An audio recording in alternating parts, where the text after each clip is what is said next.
Pulong ng MGL Saksi Enay Jehovah Essay Kalagitnaan ng Linggo.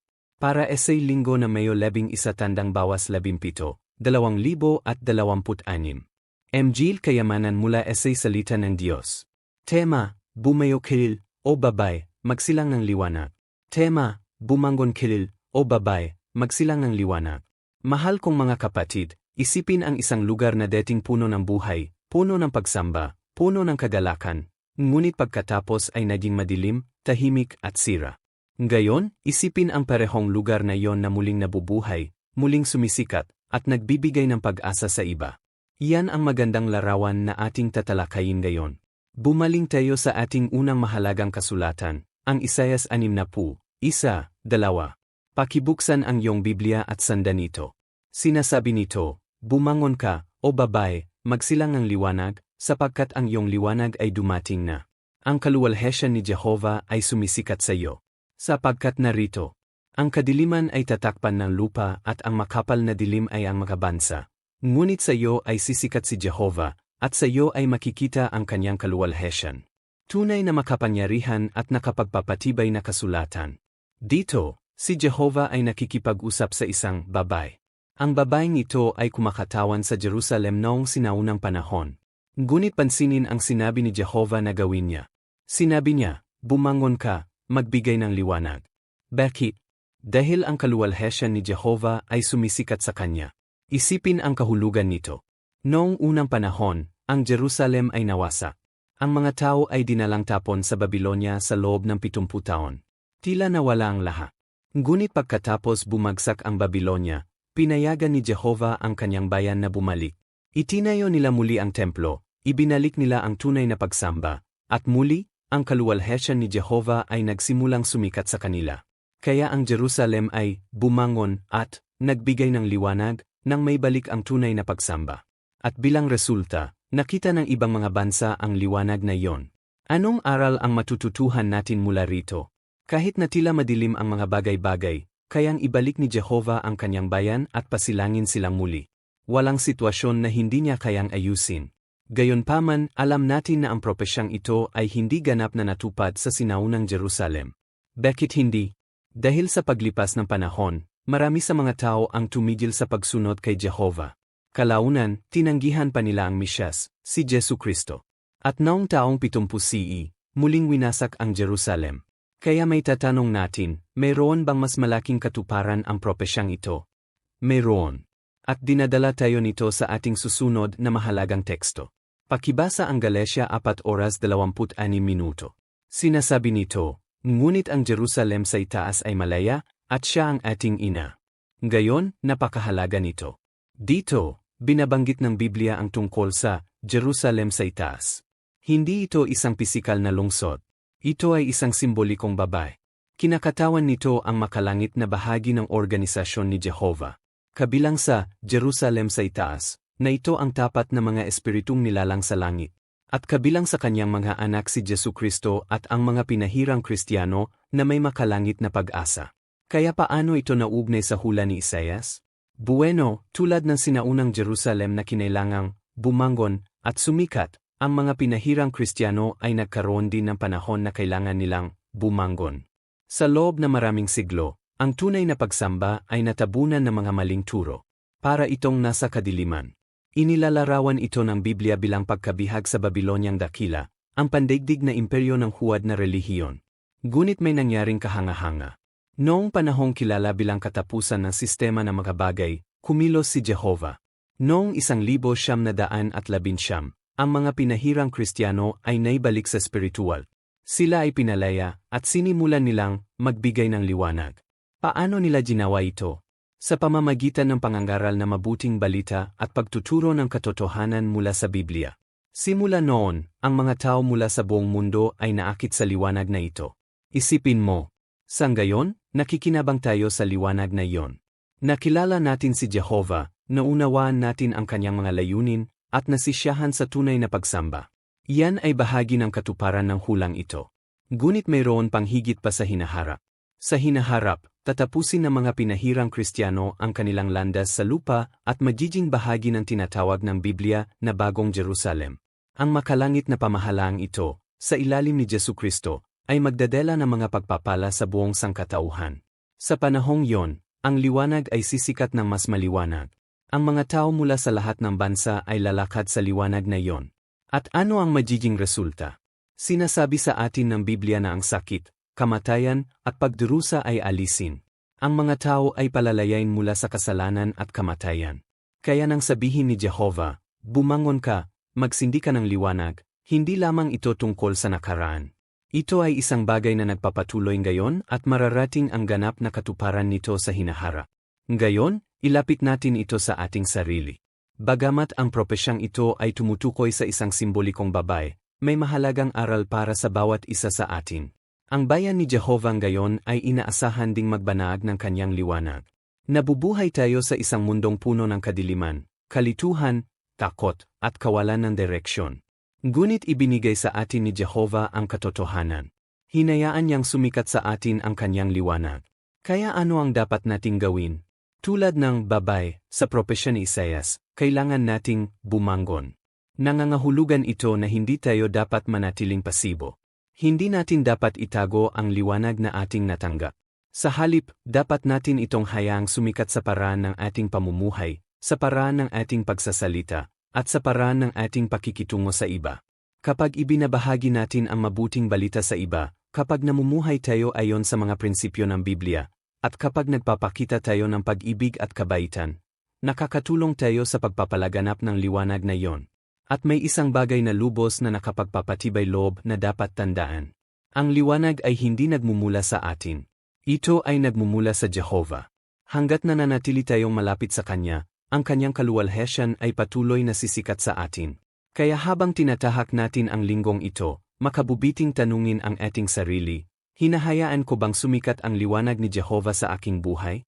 Tinutulungan ko ba ang iba na makita ang liwanag na iyon? Mahal na mga kapatid, ang mga salitang, bumangon ka, o babae, magsindi ng liwanag, ay nagpapaalala sa atin na aktibong ginagabayan ni Jehovah ang kanyang bayan. Siya ang nagpapanumbalik, nagpapalasya, at ginagamit niya ang kanyang bayan upang magdala ng liwanag sa isang madilim na mundo. Patuloy nating pahalagahan ang liwanag na iyon, manatiling malapit sa organisasyon ni Jehovah, at gawin ang ating bahagi upang maipakita ang liwanag na iyon sa iba. Sa paggawa nito, ipinapakita natin na tunay nating pinahahalagahan ang pribilehiyo ng pagiging bahagi ng bayan ni Jehovah ngayon. MG Spiritual Enehias. Para Essay Linggo na Mayo 11 Bawas 17, 2026. Isaias 60 Bawas 61.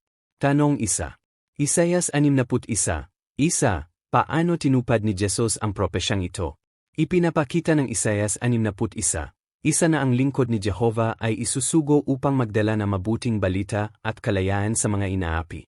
Tinupad ni Jesus ang propesyang ito sa pamamagitan ng paglalapat ng mga salita sa kanyang sarili at pagsasakatuparan na misyong iyon sa panahon ng kanyang ministeryo. Una, nagdala si Jesus ng espiritual na kalayaan sa pamamagitan ng paglalantad ng mga maling turo at tradisyon na nagpapabigat sa mga tao. Marami ang naligaw na mga pinuno ng relihiyon at bulag sa espiritual. Sa pamamagitan ng kanyang malinaw na turo at halimbawa, tinulungan ni Jesus ang mga taimtim na maunawaan ang katotohanan at mapalapit kay Jehovah, na pinalalaya sila mula sa mga maling paniniwala. Pangalawa, naglaan si Jesus ng isang mas dakilang uri ng kalayaan, ang paglaya mula sa kasalanan. Sa pamamagitan ng kanyang sakripisyo, ginawa niyang posible para sa mga tao na mapatawad at kalaunan ay mapalaya mula sa kasalanan at kamatayan. Ang kalayaang ibinibigay ni Jesus ay tunay at pangmatagalan. Tanong 2. Anong mga espiritual na hiyas mula sa pagbasa ng Biblia ngayong linggo ang nais mong ibahagi? Ipinapakita ng Isaias 60. Isa na ang bayan ni Jehovah ay inaasahang magliliwanag sa espiritual, na nagpapaaninag ng kanyang liwanag sa isang madilim na mundo. Sa pang-araw-araw na buhay, makikita ito sa kung paano kumikilos ang isang tao sa trabaho, paaralan, o sa bahay. Ang isang kabataang nagpapanatili na mabuting pag-uugali o isang magulang na nagpapakita ng espiritual na halimbawa ay tumutulong sa iba na makita ang liwanag ni Jehovah. Ipinapakita ng Isaias 60, na kahit natatakpan ng kadiliman ang mundo, patuloy na ginagabayan at pinagpapala ni Jehovah ang kanyang bayan. Maaari itong magdulot ng katiyakan kapag ang mundo ay nakakalito o hindi matatag sa moralidad. Sa halip na maimpluwensyahan ng mga negatibong uso, nakakatulong ito sa isa na manatiling nakatuon sa patnubay ni Jehovah. Ipinapakita ng Isaias 60:4 na tinitipon ni Jehovah ang kanyang bayan mula sa maraming lugar at pinagsasama-sama sila sa pagkakaisa. Makikita itong gayon sa pandaigdigang kapatiran. Mapapahalagahan ng mga pamilya ang pagkakaisang ito sa pamamagitan ng pagsuporta sa mga aktibidad ng kongregasyon at pagbuo ng mga pagkakaibigan na nagpapalakas ng pananampalataya. Ipinapakita ng Isaias 60:17 na pinapabuti at pinipino ni Jehovah ang kalagayan ng kanyang bayan sa paglipas ng panahon. Hinihikayat nito ang pagtitis. Maging sa personal na paglago o buhay pamilya, maaring inti-unti ang pag-unlad, ngunit patuloy na tinutulungan ni Jehovah na mapabuti ang mga bagay-bagay. Ipinapakita ng Isaias 60:22 na mapabilis ni Jehovah ang paglago at mga pagpapala sa tamang panahon. Itinuturo nito ang pagtitiwala sa tiyempo ni Jehovah. Sa halip na maging walang tiyaga, maaring manatiling tapat ang isa, na may tiwala na alam ni Jehovah ang pinakamahusay na oras para kumilos. Ipinapakita ng Isaias 61, isa na ang lingkod ni Jehovah ay magdadala ng ginhawa at kalayaan sa mga nasa pagkabalisa. Hinihikayat nito ang pagpapakita ng habag. Inaaliw man natin ang isang kaibigang pinanghihinaan ng loob o tinutulungan ang isang tao sa espiritual na paraan, maaari nating ipakita ang parehong malasakit na diwa. Ipinapakita ng Isaias 61:2 na binabalans ni Jehovah ang katarungan at ginhawa na nagdudulot ng ginhawa sa mga nagdadalamhati. Lalo itong makabuluhan para sa mga dumaranas ng kawalan o kahirapan. Tinityak nito na alam ni Jehovah ang kanilang sakit at magbibigay ng ginhawa sa tamang panahon. Ipinapakita ng Isaias 61:3 na pinapalitan ni Jehovah ang kalungkutan ng kagalakan at papuri. Makikita ito kapag ang isang taong dating pinanghihinaan ng loob ay nagiging malakas at masaya sa espiritual. Hinihikayat nito ang pagtuon sa mga espiritual na gawain na nagpapasigla sa puso. Ipinapakita ng Isaias 61:6 na ang bayan ni Jehovah ay may espesyal na papel sa pagkatawan sa kanya at paglilingkod sa iba. Itinatampok nito ang pribilehiyo ng pagiging kasangkot sa mga espiritual na gawain. Nagturo man, tumutulong sa kongregasyon, o nagpapakita ng mabuting halimbawa, ang bawat isa ay may makabuluhang papel. Ipinapakita ng Isaias 61:10 ang matinding kadalakan sa kaligtasan at katuwiran ni Jehovah. Ang ganitong uri ng kagalakan ay hindi nakabatay sa mga pangyayari, kundi sa relasyon ng isang tao kay Jehovah. Hinihikayat nito ang pagpapanatili na mapagpasalamat at positibong pananaw, kahit na sa panahon ng mga hamon. Mag-usap Essay Ministeryo Essay Larangan. Para Essay Linggo na Mayo 11-17, 2026. Takdang numero 4-6. Takdang Aralin bilang 4. Pagsisimula ng usapan, 3 Informal na pagpapatiwala. Set, 2 magkakilala na nag-usap pagkatapos ng trabaho. Tagapaglathala, Daniel. Tao, G. James. Daniel. G. James, ang saya ko pong makipag-usap sa inyo. Nabanggit ninyo noong isang araw na mas inisip ninyo ang mga espiritual na bagay. G. James. Minsan inisip ko kung ano talaga ang Diyos. Daniel. Napakagandang tanong yan. Maraming tao ang nag-isip tungkol diyan. Maaari ko bang itanong, naisip mo na ba kung may personal na pangalan ang Diyos? G. James. Yemem. Narinig ko na lang na tinatawag siya ng mga tao na Diyos o Panginoon. Daniel. Totoo yan, maraming tao ang gumagamit ng mga titulong yan. Pero tulad nating lahat ay may personal na mga pangalan, ipinapakita ng Biblia na ang Diyos ay mayroon ding pangalan. G. James. Talaga? Hindi ko alam yon. Daniel. Pansinin ang sinasabi ng Biblia sa Awit 83:18. Sinasabi nito na ikaw, na ang pangalan ay Jehovah, ikaw lamang ang kataas-taasan sa buong lupa. Kaya ayon sa Biblia, ang personal na pangalan ng Diyos ay Jehovah. G. James. Nakakatuwa yan.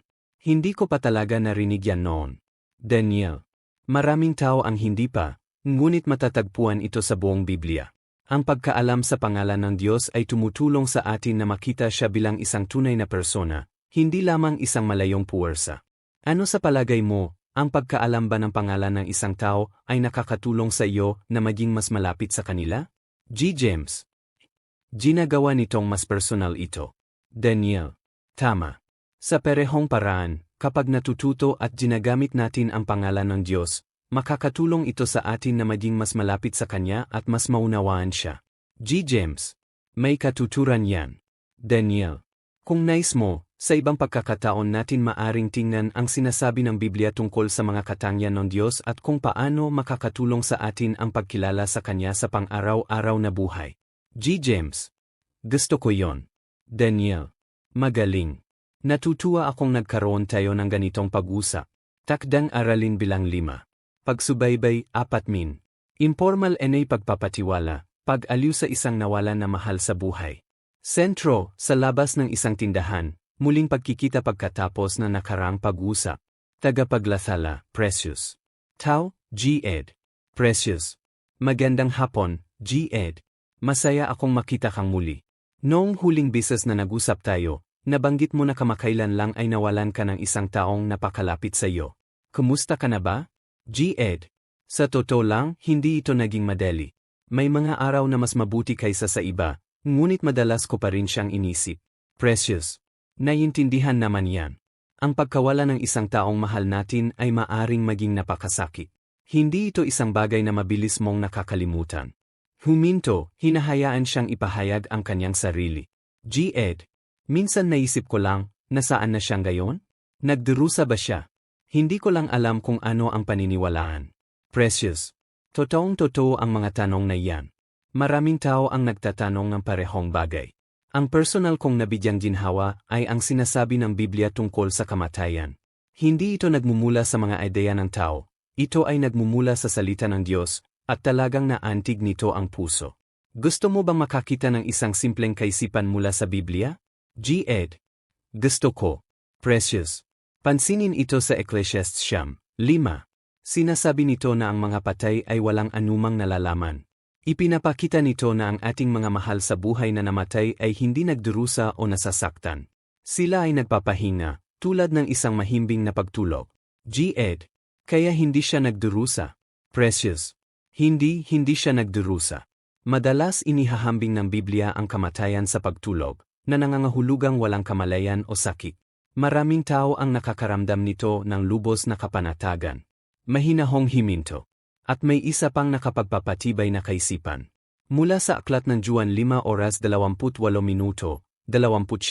ipinapangako ng Biblia na ang mga namatay ay makakarinig ng tinig ni Jesus at mabubuhay muli.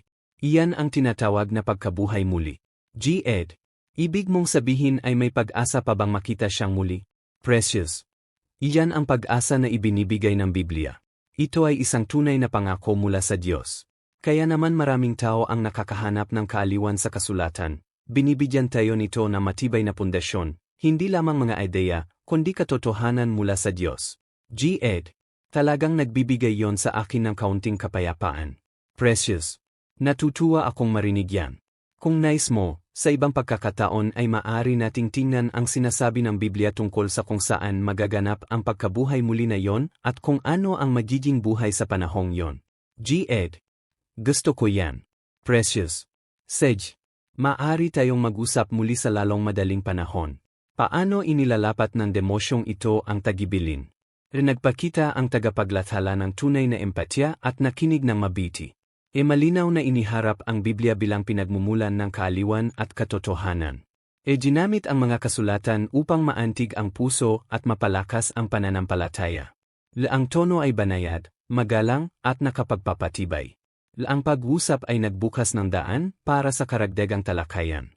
6. Paggawa ng mga disipulo, 5. Tema, namumuhay tayo ng naayon sa ating pangalan. Sentro, pag-aral ng Biblia. Tagapaglathala, Precious. Estudyant, Rolf. Precious. Ruth, sa ating mga nakarang talakayan, natutuhan natin ang ilang mahahalagang katotohanan mula sa Biblia, tulad ng pangalan ng Diyos na Jehovah at kung ano ang itinuturo ng Biblia tungkol sa kalagayan ng mga patay. Ngayon, babiwin natin diyan sa pamamagitan ng pagtingin kung bakit tinatawag na mga saksi ni Jehovah ang bayan ni Jehovah. Una, manood tayo ng isang maikling video na pinamagatang isang pangalan na nagtatakda sa atin. Pagkatapos ay pag-usapan natin ang isang tanong ng sama-sama. Ipinapatugtog ang video. Precious. Pagkatapos mapanood ang video, ano sa palagay mo, bakit angkop ang pangalang mga saksi ni Jehovah? Ref. Dahil pinag-usapan nila si Jehovah at sinasabi sa mga tao ang katotohanan tungkol sa kanya. Precious. Tama. Pumili si Jehovah ng mga tao para maging mga saksi niya para matulungan nila ang iba na malaman ang katotohanan tungkol sa kanya. Maaring natatandaan mo na natutunan natin kanina na maraming tao ang hindi man lang nakakaalam ng pangalan ng Diyos. Gayon din, maraming ideya tungkol sa Diyos na hindi mula sa Biblia. Tingnan natin ang isang halimbawa. Pakibasa ang Levitico 26:1. Ref. Sinasabi nito na hindi tayo dapat gumawa ng mga idolo o yumukod sa mga ito. Precious. Mabiti. Batay diyan, ano ang katotohanan? Ano ang nararamdaman ni Jehovah tungkol sa mga idolo? Ref.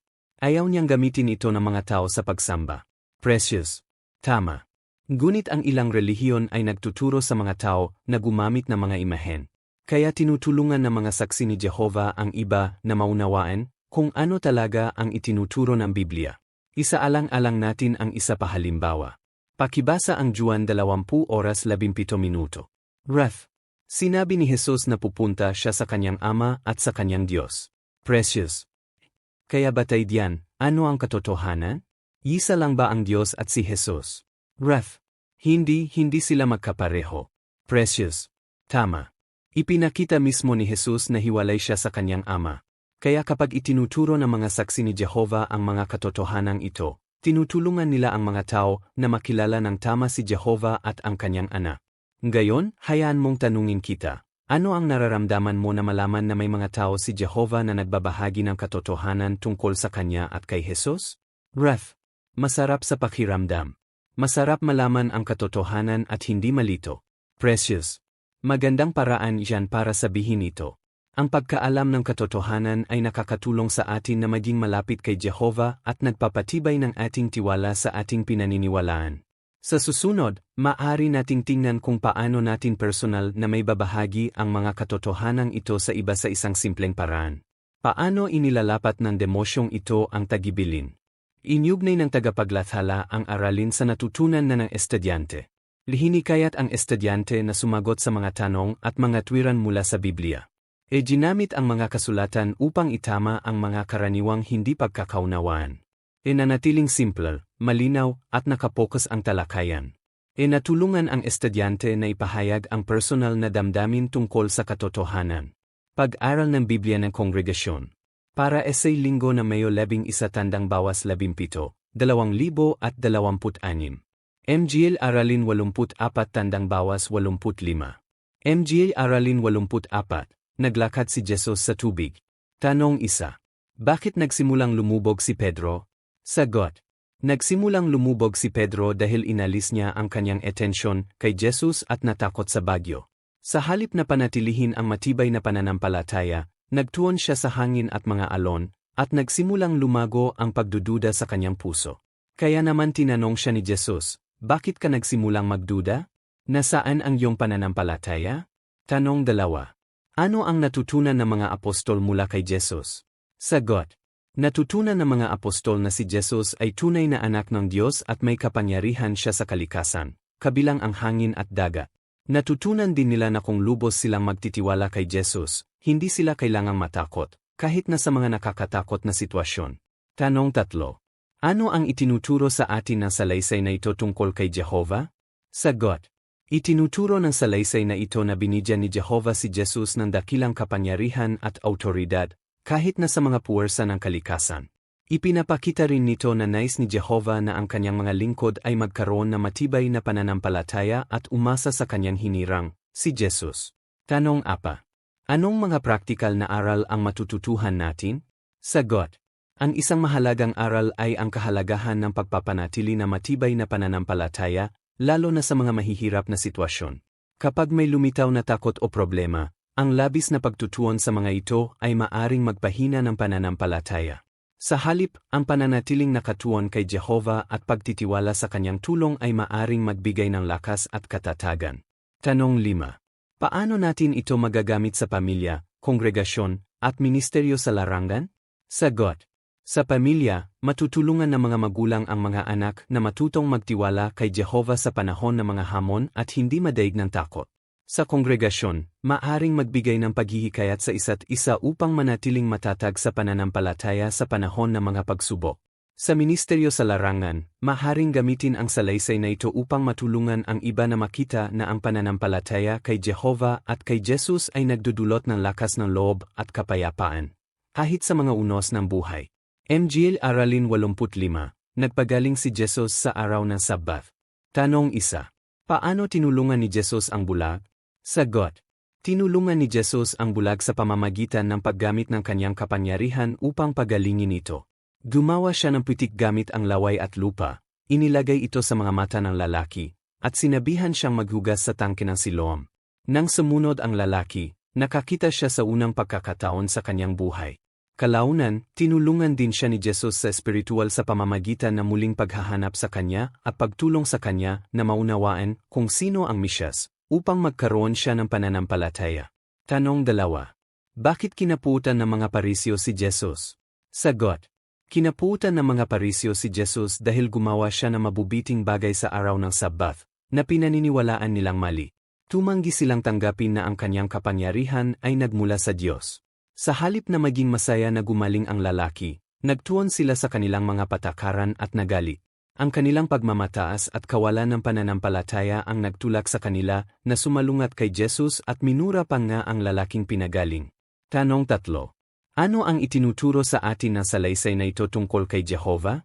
Sagot.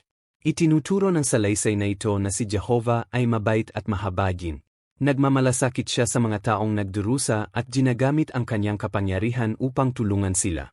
Ipinapakita rin nito na mas pinahahalagahan ni Jehovah ang taimtim na pananampalataya kaysa sa mahigpit na mga tuntunin ng tao. Tanong 4. Anong mga praktikal na aral ang matututuhan natin? Sagot. Isang malinaw na aral ang kahalagahan ng pagsunod at pananampalataya. Sinunod ng bulag ang mga tagubilin ni Jesus at nakatanggap ng isang pagpapala. Itinuturo rin nito na hindi natin dapat hayaang ang pagmamataas o mga tradisyon ng tao ay pimigil sa atin sa pagkilala kung ano ang tama. Tanong 5. Paano natin ito may lalapat sa pamilya, kongregasyon, at ministeryo sa larangan? Sagot. Sa pamilya, maaring turuan ang mga bata na sumunod kay Jehovah at magtiwala sa kanyang patnubay, tulad ng ginawa ng bulag. Sa kongregasyon, mabuting magpakita ng kabaitan at huwag husgahan ang iba ng malupi. Sa ministeryo sa larangan, makakatulong ang salaysay na ito sa iba na makita na hindi lamang nagpapagaling si Jesus, kundi tinutulungan din niya ang mga tao na magkaroon ng pananampalataya, na nagpapakita na mapagmahal na pangangalaga ni Jehovah sa lahat. Salamat sa panonood.